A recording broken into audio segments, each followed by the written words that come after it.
Kettlebelling has always had a problem. The weights above 32K in small increments to get to 40K have not existed.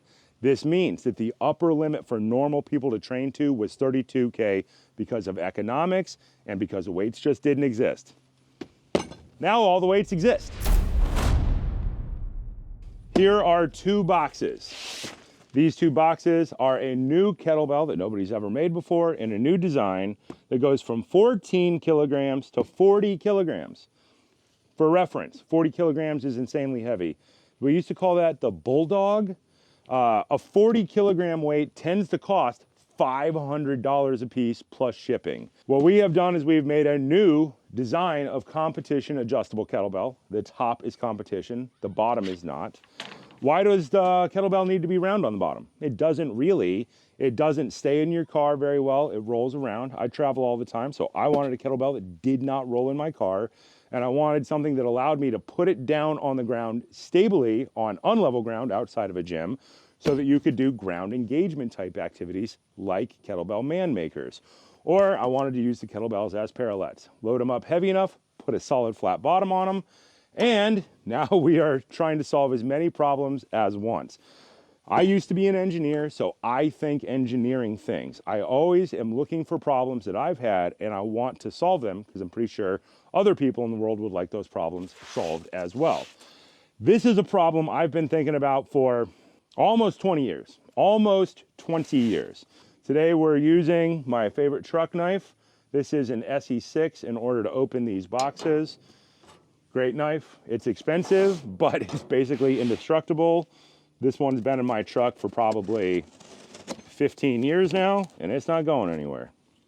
Okay, so you'll notice the box is bigger than a normal kettlebell box because in order to get to the weights we wanted, we had to make a whole new kettlebell shape that is slightly bigger than a normal competition kettlebell. Here are our tools for changing the system. Everybody always wants a fast change system, but I just don't think that those people understand the durability that we're trying to get here. Here we go. The new kettlebell. What you'll notice is the top looks like a 35 millimeter competition handle. It is a little bit wider in order to make the weight a little bit bigger so that we could get a little more weight in it. Different kettlebells from around the world might match this, but it's slightly different from the ones that are available in North America. This is something else that is in here. This is something, once again, that I've wanted for years. There are rubber-coated kettlebells that you used to see made by Perform Better, and you see them a lot in gyms. They have a rubber coating over them and a rubber base on the bottom. Competition bells are always full metal. I wanted something that would allow you to put down heavier weights on your hardwood floor without beating them up so much. So we made a rubber sleeve that goes on the bottom piece so that you can put the kettlebell inside of it to help protect your floors. Side effect is when you're using two kettlebells early in the morning at 5 a.m. before you go to work, it cuts down on the noise of the bells slamming into each other. Is it going to get rid of it entirely? Depending on your grip, you'll hit above the silencer and it'll make some noise, but you can train to figure out how to do it better over time to make no noise so that you can do a better workout in the morning first thing. Brand new innovation, something we've been wanting to do. 0.25, half a kilogram, right? Half a kilogram plate, 1 kilogram plate, 2 kilogram plate, 4 kilogram plate, 6 kilogram plate. This box here has 2 plates in it, 0.25 kilograms and 0.5 kilograms. A kilogram is 2.2 pounds. So 1 kilogram, 2.2 pounds, a half a kilogram, 1.1 pounds, 0.25 kilograms, a half a pound. This means that we can micro load and get every possible in-between weight. This box means you can get to 40K for your clean and press and everything else. For your snatches, your clean and press, and your Turkish get up. The problem in kettlebells has always been, it goes 32K, which is 70 pounds, 40K, 88 pounds, a 17.6 pound jump.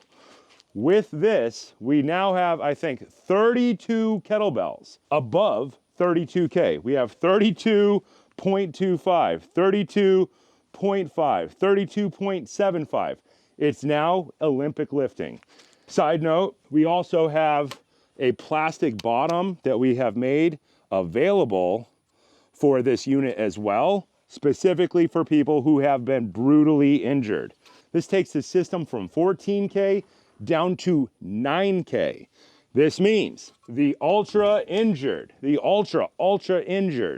can start with one weight system and have, I think this is 104 weights if I remember the math right. It replaces something like $32,000 worth of equipment.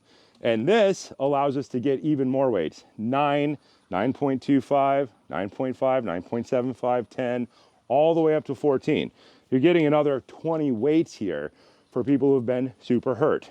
This means that if you're a 100-pound female athlete and you're deconditioned, you can still buy the exact same piece of equipment, start here, and build up as far as you want. You can do it for the next 20 years with one piece of equipment. Back when I was a circus performer, I was doing clean and press with 44K. Crazy back then. The kettlebell was absolutely terrible. It did not have a good handle geometry on it at all. It forced your wrist to break because the distance between the handle and the globe was not good at all. But we didn't really understand that back then. So I was lifting weights, and instead of getting better, I was getting more hurt. I was also combining it with circus aerial training, which overall was not a great strategy, which almost killed me. Literally almost killed me and prevented me from walking for 6 months, 2 years. I was in physical therapy for 2 years. I used to lift super heavy weights, but it was not good. The technique was not good. What I always wanted was all the other weights. Problem, weights in this range, weights in the 40K range, have been $300 to $500 per weight for years. That just doesn't go well. Nobody can afford that. And the training just doesn't work out. The handle design needs to be good.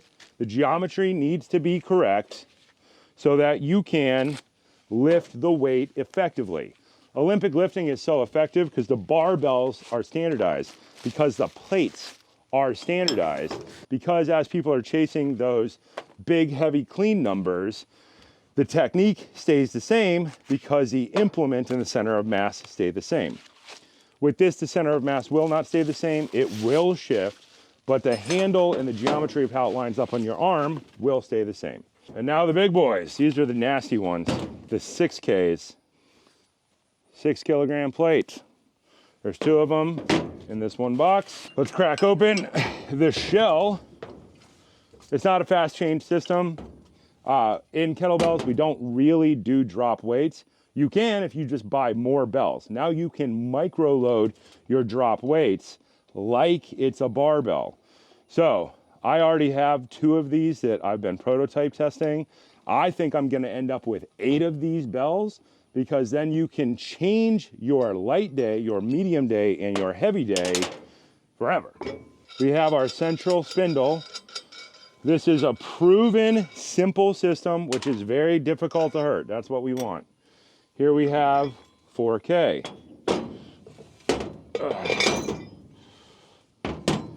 There's our other nut. Some people like to control the weight into the center of the bell because they want it to be more consistent. I don't care about that much. I care about the micro loading itself. What I like to do is put the weight in there, 14K plus 3K, plus our little quarter K plate. That 14 plus 3 is 17, 17.25. That's crazy. That weight does not exist anywhere else. I'm pretty sure I did the math on this.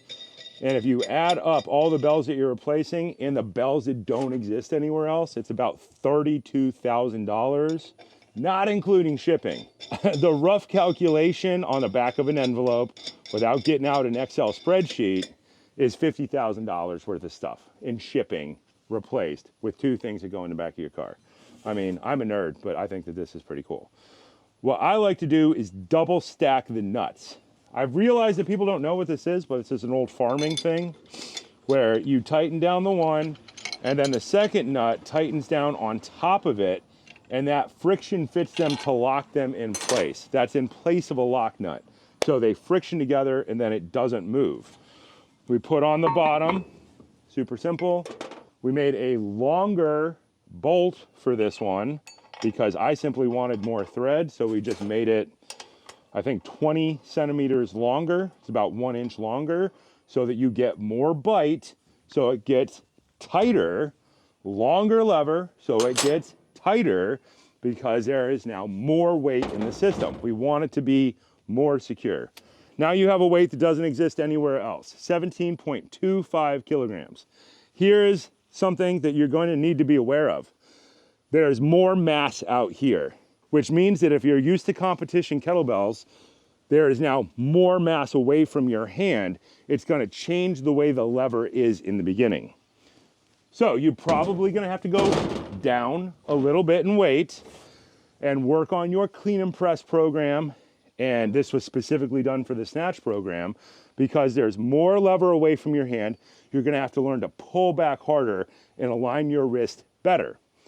The side effect of this is when you go to competition kettlebells, you're over prepared. Competition, round bottom, fixed weight kettlebells for competition. If you train with these weights, you will be over prepared for the lever.